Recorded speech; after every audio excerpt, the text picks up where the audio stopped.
Hello guys. तो आज से हम साइंस के भी नए वीडियो बनाना स्टार्ट कर रहे हैं क्लास 9th और 10th के लिए। तो ये हमारा फर्स्ट चैप्टर है क्लास 9th की science, chapter first that is matter in our surrounding. So मैं आपको नोट्स की फॉर्म में पूरा चैप्टर करा दूंगा और हम दुगनी स्पीड से चैप्टर को पूरा करेंगे। तो पहला हमारा टर्म आएगा इस चैप्टर में, matter. What is matter? So matter is anything that occupies space and has mass is known as matter. ठीक है, anything that occupies space and has mass is called matter। कुछ भी एग्जांपल ले सकते हैं आप इसका। Then physical nature of matter. तो मैटर की फिजिकल नेचर क्या होती है कि matter is made up of particles. क्या होती है? Matter is made up of particles. Matter छोटे छोटे पार्टिकल से बनता है और पार्टिकल्स ऑफ मैटर क्या होते हैं? बहुत छोटे होते हैं। Particles of matter are very small. Particles of matter are very small.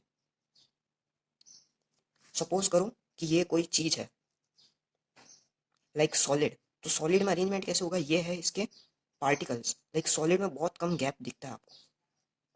ये मैंने एग्जांपल लिया है सॉलिड। तो ये सॉलिड के पार्टिकल्स है मैटर के। तो इस पिक्चर से आपको समझ में आ रहा है, ये मैंने फिर भी थोड़े बड़े बनाए पर पार्टिकल्स ऑफ मैटर बहुत स्मॉल होते हैं जिनको हम देख नहीं सकते। अब आते हैं हम characteristics of particles of matter. तो क्या कैरेक्टरिस्टिक्स होती है, क्या फीचर होता है वो देखो। Particles of matter have space between them. ये देखो थोड़ी थोड़ी स्पेस आपको दिखेगी इनके बीच में। तो क्या होगा? Particles of matter have space between them, okay? Have space between them। इस पिक्चर में आप देख सकते हैं। और क्या होता है? Particles of matter are continuously moving. Particles of matter are continuously moving.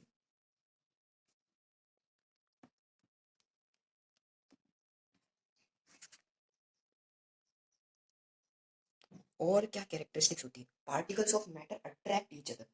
क्या होती है? Particles of matter attract each other.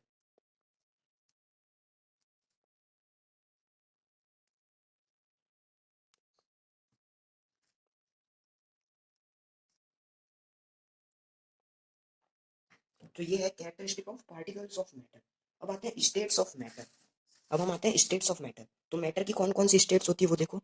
Firstly हमारे पास होती है सॉलिड, लिक्विड एंड गैस। अब सॉलिड की बात करते हैं। पहले हम सॉलिड की बात करते हैं। Definite shape and definite volume, ये होता है सॉलिड में। और क्या होता है? Strong force of attraction, strong force of attraction between particles. अब बात करते हैं लिक्विड की। तो लिक्विड में क्या होगा? Definite volume. याद रखना, definite volume but not definite shape. और यहाँ force of attraction between, force of attraction between particles is intermediate, is intermediate। अब थर्ड गैस की बात करते हैं। नाइदर डिफाइनाइट शेप और नॉर डिफाइनाइट वॉल्यूम और negligible force of attraction, negligible force of attraction. तो सॉलिड में definite shape and definite volume होता है, लिक्विड में definite volume but not definite shape. Liquid जिस कंटेनर में डालेंगे उसकी शेप ले लेता है, और फोर्स ऑफ अट्रैक्शन जो है वो सॉलिड के पार्टिकल्स में सबसे ज्यादा होता है, लिक्विड में सॉलिड से कम होता है, और गैस में होता ही नहीं, या तो वीक होता है या नेग्लिजिबल होता है।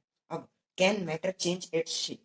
Yes, matter can change its shape. Like ice क्या है? सॉलिड। आइस है हमारा solid.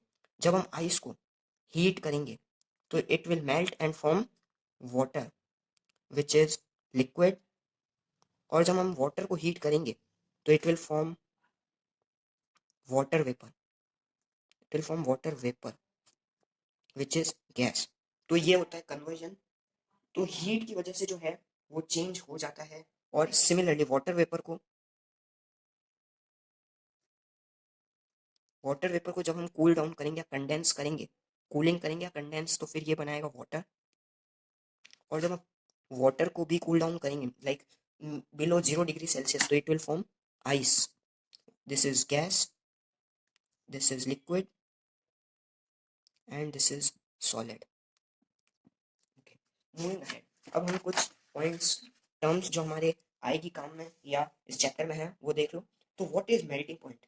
So melting point is the temperature at which a solid melts to become liquid,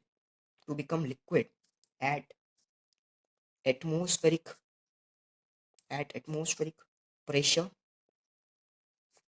is called melting point.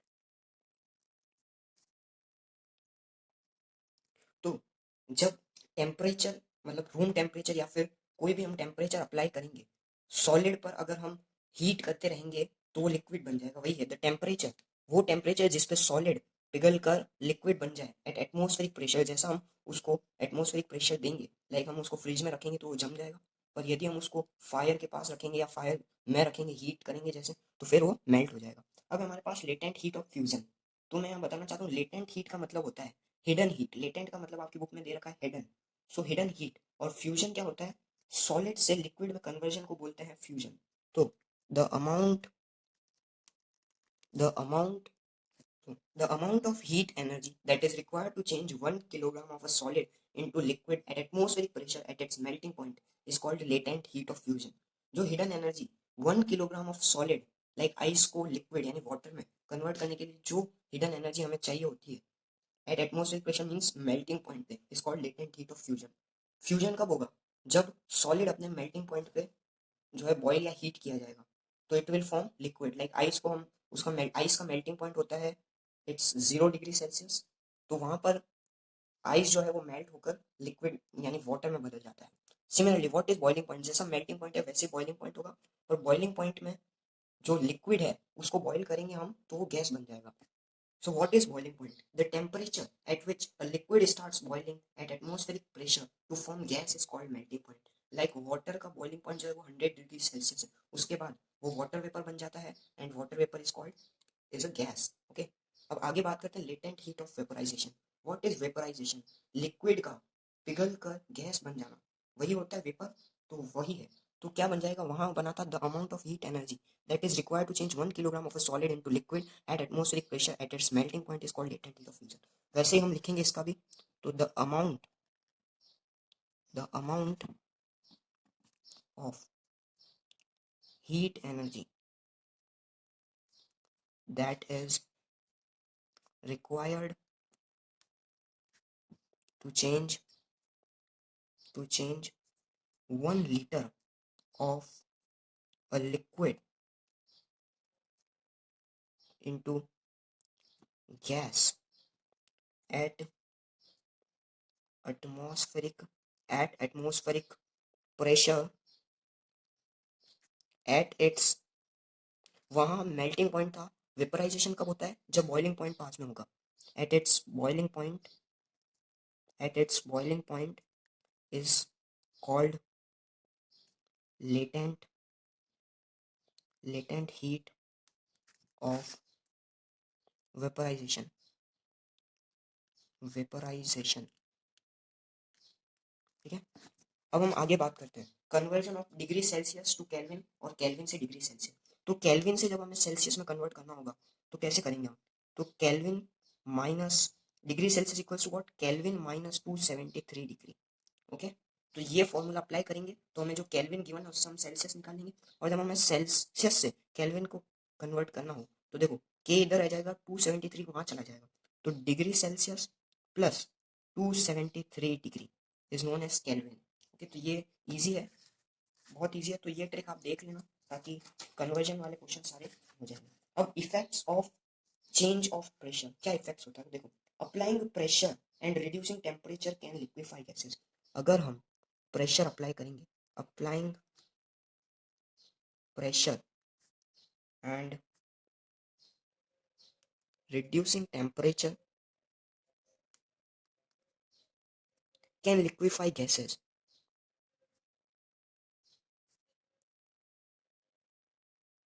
ठीक है, तो ये आपकी लाइन है बुक में, वो देखना कि हाँ, अगर हम प्रेशर अप्लाई करेंगे या टेम्परेचर रिड्यूस करेंगे तो गैसेस जो है वो लिक्विफाई हो जाएगी। जैसे कि ये देखो, ये है हमारे पास सॉलिड, ये है हमारे पास लिक्विड, और ये है हमारे पास gas. Solid, liquid and gas. Solid को जब हम लिक्विड में कन्वर्ट करते हैं तो उस प्रोसेस को बोलते हैं फ्यूजन, और जब लिक्विड को सॉलिड में कन्वर्ट करते हैं तो उसको बोलते हैं सॉलिडिफिकेशन। Solidification, okay, solidification. और जब हम लिक्विड को गैस में कन्वर्ट करते हैं तो वो होता है हमारा वेपराइजेशन। वेपराइजेशन, और जब हम गैस को लिक्विड में कन्वर्ट करते हैं तो वो हमारा होता है कंडेंसेशन। Condensation, okay. जब हम सॉलिड को गैस में कन्वर्ट करते हैं विदाउट चेंजिंग इनटू लिक्विड तो उस प्रोसेस को बोलते हैं हम सब्लिमेशन। सब्लिमेशन, और सिमिलरली गैस को भी हम विदाउट लिक्विड में चेंज किया सॉलिड में कन्वर्ट करते हैं तो वो होता है सब्लिमेशन हमारा।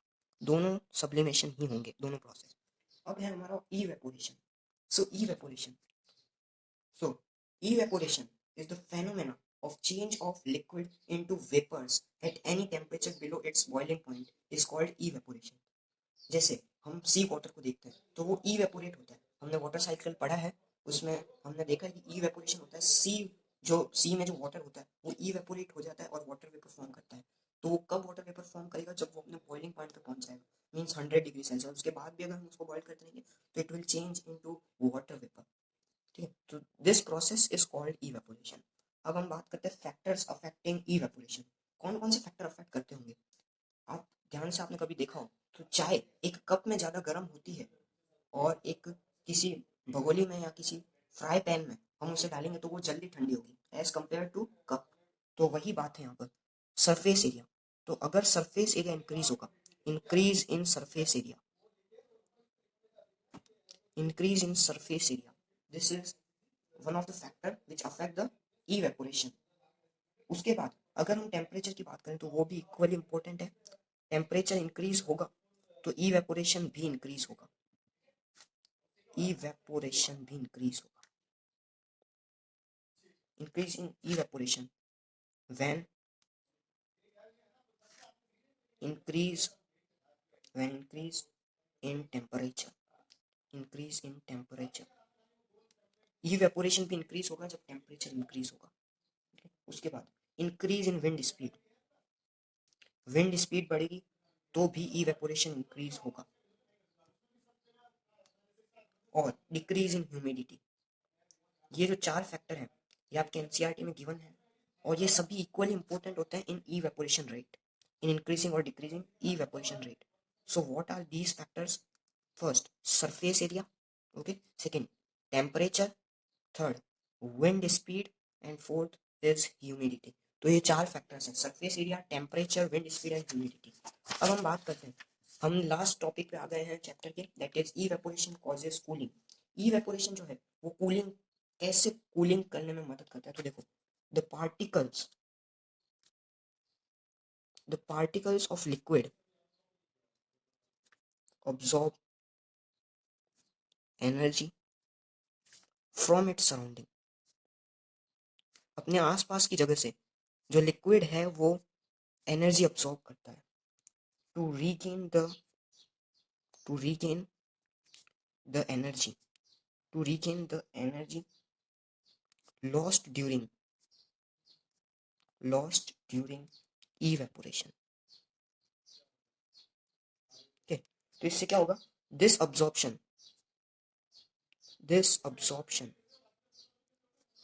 of energy from the surrounding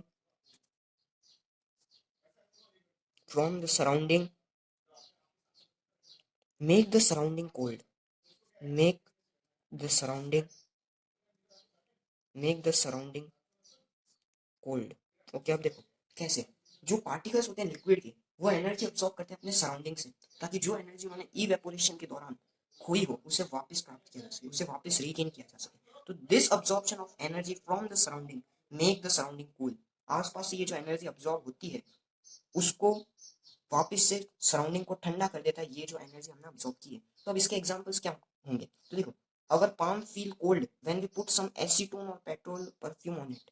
जब भी हम अपनी पाम पे एसीटोन रखेंगे, पेट्रोल रखेंगे, परफ्यूम रखेंगे, तो वो इवेपोरेट होने के साथ हमें कूलिंग इफेक्ट देगा। कैसे, सेम कुछ भी इन टॉपिक्स के ऊपर कुछ भी क्वेश्चन है आपको ये जरूर लिखना है।